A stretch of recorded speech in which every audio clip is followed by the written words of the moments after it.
And as soon as I said I have endometriosis, they sent me home.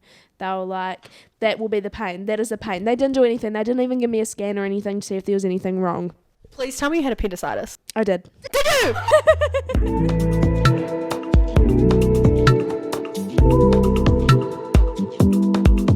What was it like getting diagnosed? I was actually diagnosed really quickly compared to everyone else. Like, I think the average is 10 years? Yeah.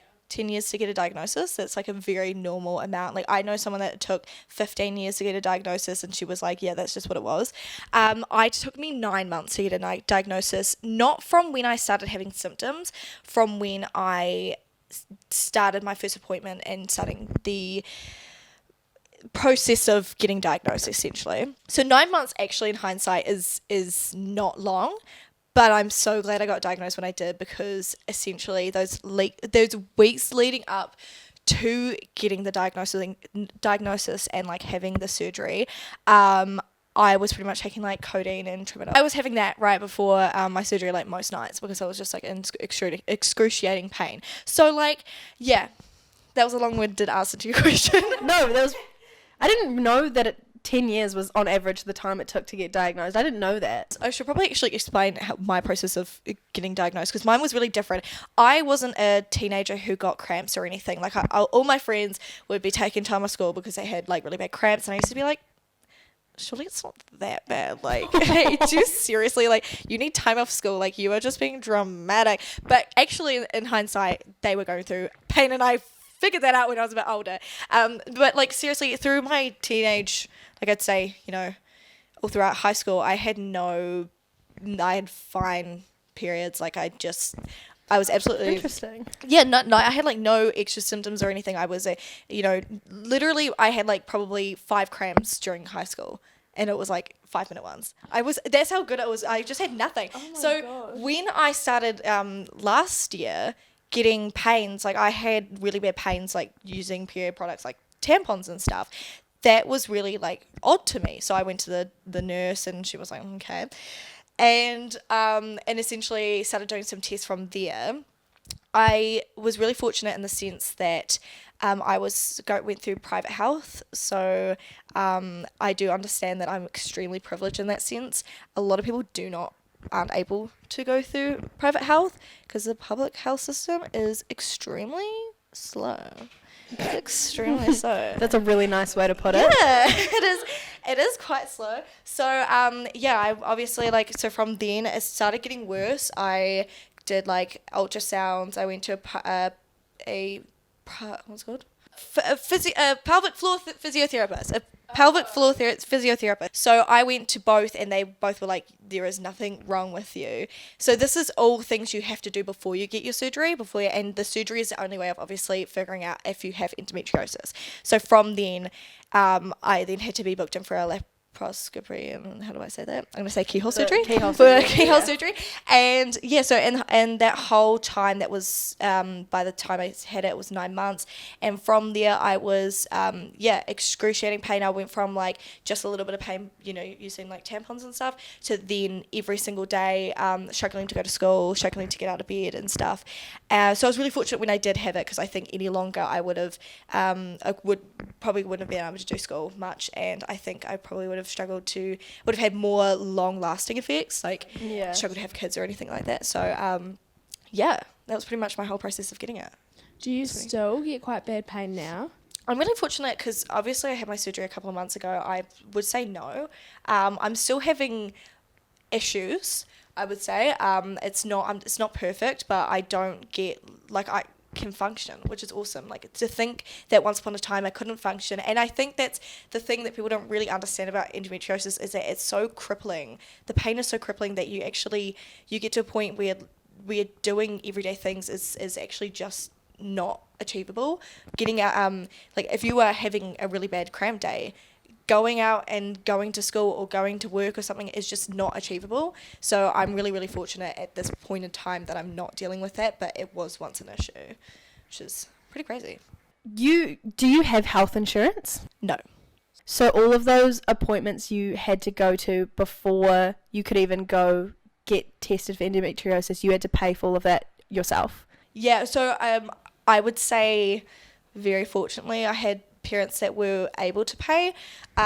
Willing to pay is like a different question, but like they were able to pay and they did.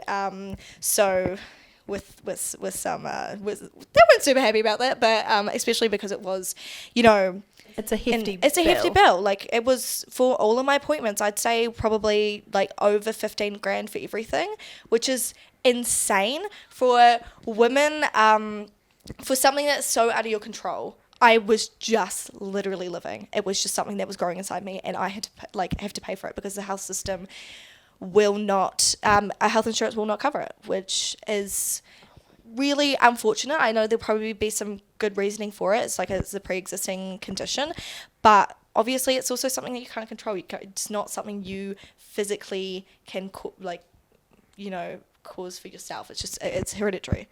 The reason that health insurance uses of, it was pre-existing, is bullshit. Yeah. That is bullshit. It doesn't matter. If you can't afford it, that's the whole reason people get health insurance. Exactly. That makes me so mad. So I'm going to have to start, endometriosis does come back. Realistically, my gynecologist said that it probably will come back in like 3 or 4 years. So she said if I get health insurance now, they'll cover it. Some health providers will cover it after 3 years. So I can possibly with my next surgery do that, but it was never an option. Like I was never going to wait 3 years to get my surgery. Like I would, if I'd done that, I can't even express like how much pain I would have been in. Probably would have been able to have kids, like, which is really unfortunate. It's such a tricky situation to be in where it's like it's so out of your control, but you have to do something about it. But if you go public, you have to play the waiting game, and it's just not an option for people who are in excruciating pain. It creates a lot of fear in people as well, because no matter how much pain you're in, looking at a bill, $15,000, looking at the recovery as well, having to go through that, not being able to walk properly, being bedridden, going through all that pain as well, is a horrifying thought, realistically, because who wants to do that? Yeah. Who wants to spend a night in hospital, wake up, 15 grand taken from your bank account, just to be in more pain than what you were when you got in there? And then it's the fact that it's like, cool, see you in 3 years. And for some people, it's not even 3 years. I know someone that within the span of like, God, no, I'm not going to know, but like I'm fairly certain all throughout high school, they had like 6 surgeries or something from it. Wow. Something like that. They were constantly in and out. Like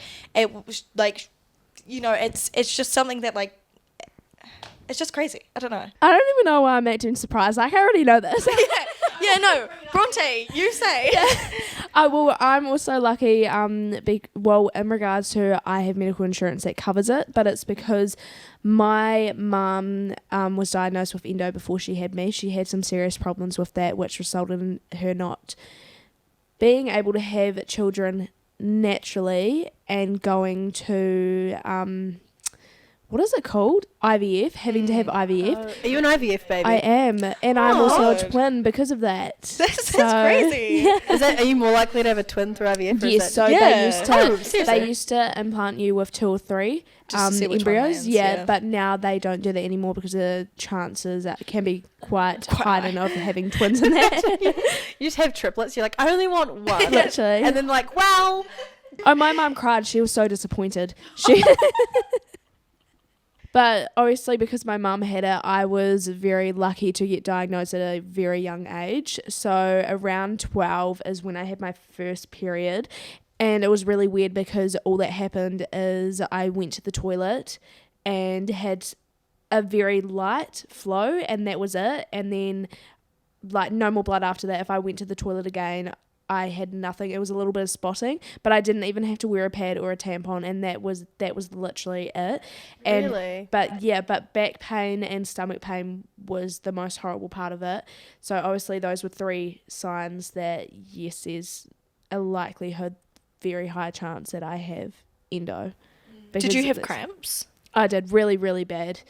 Which in a way I did think that was weird just because I didn't really have a period at all. So I was like, it doesn't add up. But my mum straight away, she was really good. She was like, taking you to a specialist, it isn't right, and I'm not going to let you sit there and keep going through this for years and years. So yeah, It's very interesting how you both had completely different situations. Like you said, you had no cramps, no pain. Your periods were like easy as, but yours were the complete opposite, but you both still have endometriosis. So that's quite interesting when you think about it. I don't know. And it's funny, like I was saying to Bronte before, so it's obviously hereditary. It's like, it's a genetic, thing that's passed down. My nana has it, but it's really funny. She didn't tell me that she had it until like about 6 months into my journey of trying to find out. And she just randomly casually says, she was like, I was having a colonoscopy. Sorry, Nana, for saying this, by the way. I was having a colonoscopy, and they found endometriosis through the colonoscopy, which is borderline so hard to do. Like, I don't know if you guys know, like, I told my gynecologist this, and she was like, it would have had to have been such extensive endometriosis for them to see it through a colonoscopy, but they just left it. They just saw it, and they're like, okay, we're gonna just leave that and hope that you don't have any issues, even though she had the exact same issues that I had at my age. She like, I was telling her all my symptoms. She's like, I was like that as a when I was your age, as a young teenager, I had so many issues, and all the issues that I had, and turns out, she has endo, but they didn't even bother to do a keyhole surgery because they just thought it was normal, even though she had it extensively everywhere, and she still hasn't had keyhole surgery. I mean, she's old enough now that she's really not fazed by it, but it's crazy to think that, that was what, like, maybe 10, 15 years ago or something like that, and the research back then, even, it wasn't that long ago, wasn't as high as it is now, and so they just probably, like, they kind of looked at it and didn't think much of it.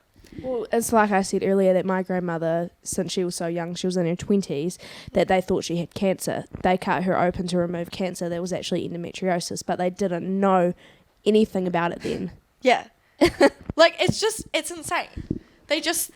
Yeah, it just feels like it's such a neglected part of the healthcare system, that they've just decided that, if it's kind of a common thing, just like, I don't know, we'll just leave it. Like, people, and especially when people come to doctors and they're like, I've got really bad cramps, like, this is like, I have to take heavy painkillers, like, I can't go to school because of it, and they're like, well, having cramps is a really normal thing. A lot of people have to deal with cramps. That's just part of being a woman. So I would just say, keep up with the painkillers, and just, just live with it. Like, that's a really normal thing for people to have to deal with. So my mum mostly goes with me to all this stuff, and there was a time when it was so bad I went to the 24-hour clinic. They sent me to the hospital, and he was like, the first man was like, yes, I think, like, it was something else. It was partly endo, but it was also my appendix. I had issues with that. They didn't really tell me whether it was appendicitis or whether my endo had kind of just possibly gone that way, yeah. But so he straight away said, yeah, it could be appendicitis, but I'm thinking it's more endo. We'll send you to the hospital and they'll check it out. They just talked to me. They asked me about my symptoms and that, and as soon as I said I have endometriosis, they sent me home. They were like, that will be the pain. That is the pain. They didn't do anything. They didn't even give me a scan or anything to see if there was anything wrong. Please tell me you had appendicitis. I did. Did you? Yeah, and my mum was with me as well. She was so angry. She was feral because she was like, this is a child who is having horrific pain in the side of her stomach that gives the signs of appendicitis. And do you know how serious it can be when it ruptures? Very. You can die. I'm really annoyed that you went to the doctor and they told you to go crazy. home. Yeah. But it shouldn't matter. The fact you're in pain should be enough for doctors to be like, why are you in pain? Yeah. They didn't even prescribe me any pain relief or anything as well. It's like an expected thing that you can suck it up. It's endo. Like, most of the population has it. It's a certain type of pain you can deal with. But no, because endo... No, because it was actually my appendix. I've heard that once you've had children, it's quite common for people with endometriosis to just get their uterus removed. Yeah. Is that something you guys think you might do? Absolutely. Yep, it's same. like 100% thing, a hysterectomy. It's already been talked about by my gynecologist. It's just that it's better for us, and there's no chance. Like, especially the other thing is that we are advised to have children at a very young age. Really? Yes, because the longer we have this, the higher the chances that we can't have children. It's interesting because it changes the whole course of your life. Like you said, you have to really think about when you want to have kids. I know me and my partner, we're really thinking of doing it like, late 20s.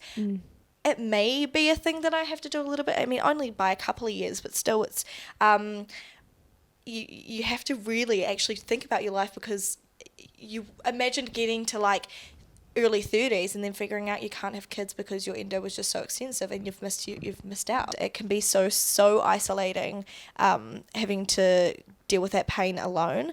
And I think there was one thing like, being able to talk to people about it and realize that you're not alone and that pain is like actually really justified, that you're allowed to understand that you are in pain. You're allowed to have days off. You're allowed to sit in bed all day. That's not a bad thing. It's not a bad thing that you're listening to your body and letting it relax. And I think, being able to talk to people about it is super, super important. Could you tell us about Insight Endometriosis and what you guys do?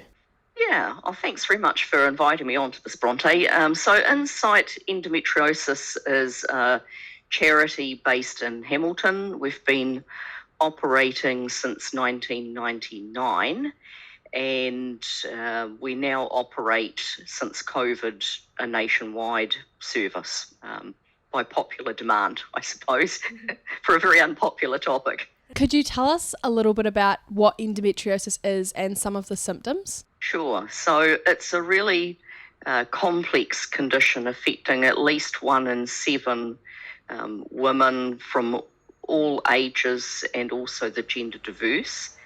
And its most common symptom that it's world famous for, I guess, is pain at time of period.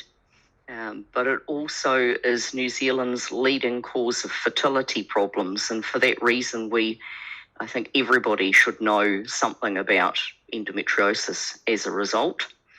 But it also causes a lot of other diverse symptoms as well. So pain at time of intercourse is really common. No one talks about it, but that doesn't mean it isn't happening. But also pain in other locations and at different times. Bowel symptoms are quite common as well, so it's sometimes misdiagnosed as appendicitis, for instance. So a lot of different issues. So we call it a jigsaw of symptoms. Oh, wow. Could you explain what that jigsaw necessarily is? Yeah. So I had this kind of light bulb moment in the shower quite a while ago where I said I'm often talking about endometriosis being a jigsaw of symptoms. So we had Jenny actually draw one up for us. So if you go onto our website, you'll find literally a jigsaw of symptoms, which is based on evidence of what the most common symptoms are. And there's a version there for teens as well, which takes out things like fertility issues and focuses more on this sort of symptoms that teens are likely to have. So how many women in New Zealand are affected by endometriosis?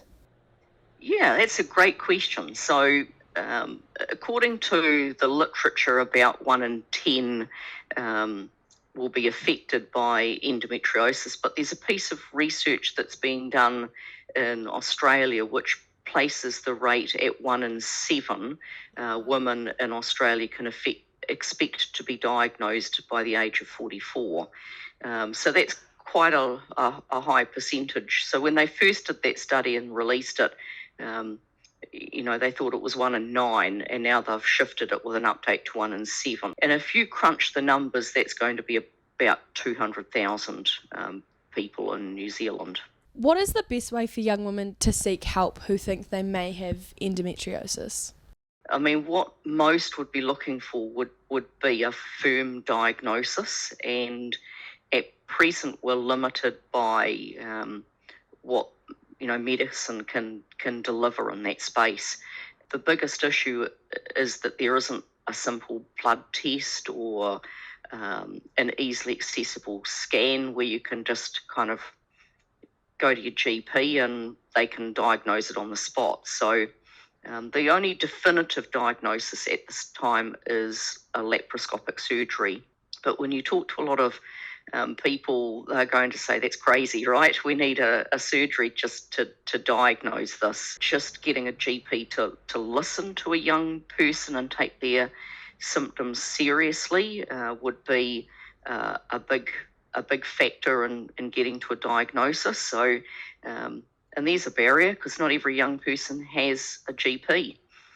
So at each step, going backwards from that kind of holy grail, there are barriers in place to people being diagnosed. So first of all, normalising symptoms is quite common. Getting a GP to listen, getting a GP's appointment first, getting a GP to listen, having a full assessment based on that jigsaw of symptoms, getting a referral to a gynaecologist, and ultimately having a formal diagnosis. That's a lot of steps to go through, and it can be really difficult for younger people, but we know the best outcomes are in early diagnosis, not the current 8.7 years it's taking to diagnose. Any other condition, no one would find that acceptable. Quite shocking, honestly, because of how many women it does affect, that it does take that long. Well, how does it affect a young woman's life living with endometriosis? Living with a condition that people don't talk about is difficult enough. It's got effect on their entire life. Their ability to study can be compromised. Their social life can be compromised. Living in a life of pain with a condition you can barely pronounce and often done undiagnosed, and a lot of that can lead to some mental health issues, anxiety, depression, much higher rates in that population. And so it's a massive issue, and I think there's a lot that we could do to support that youngest demographic. Do you have any advice for young women who might be afraid to get a diagnosis or to seek the treatment due to money reasons or just uncertainty? Yeah, I think uncertainty is probably quite an overwhelming factor. Trying to navigate that process is quite difficult, and I think finding the language and finding the support that's needed to help navigate is really important. So becoming informed, what we call becoming an expert patient, and alongside that, learning how to communicate with health professionals so that you can get the support that you need. Cost can be a barrier. Definitely parts of New Zealand have better access to care than others, and that's an issue that needs to be addressed. So what's the best way for someone who wants to learn more about endometriosis or maybe get some more support or guidance from you to get in contact with you? We're on a website, we've got Facebook, we're on Instagram. Google us and find all of those things. I'm only a phone call away, a Facebook message away, and so on. We have a lot of support groups that operate that are available on Zoom primarily. Is there anything else you think that we could have missed that might be important to note? It's just about the youngest demographic really being open to becoming expert patients and becoming informed, and just learning how to navigate the health system and how to talk to doctors and be assertive. Know your rights around access to care, and always get good support. Make sure when you go to doctor's appointments, you take a parent or a friend or somebody with you as a support person. Always look for support. This is a topic that needs to be talked about a lot more, and there's support available once you start to open up and talk about things. That's the starting point, I think. Endometriosis is a chronic illness that affects so many women. This could be yourself, a family member, or a friend. Please seek appropriate help if you know your pain isn't normal. Trust your gut. If you want to learn more about endometriosis, check out insightendometriosis.org.nz.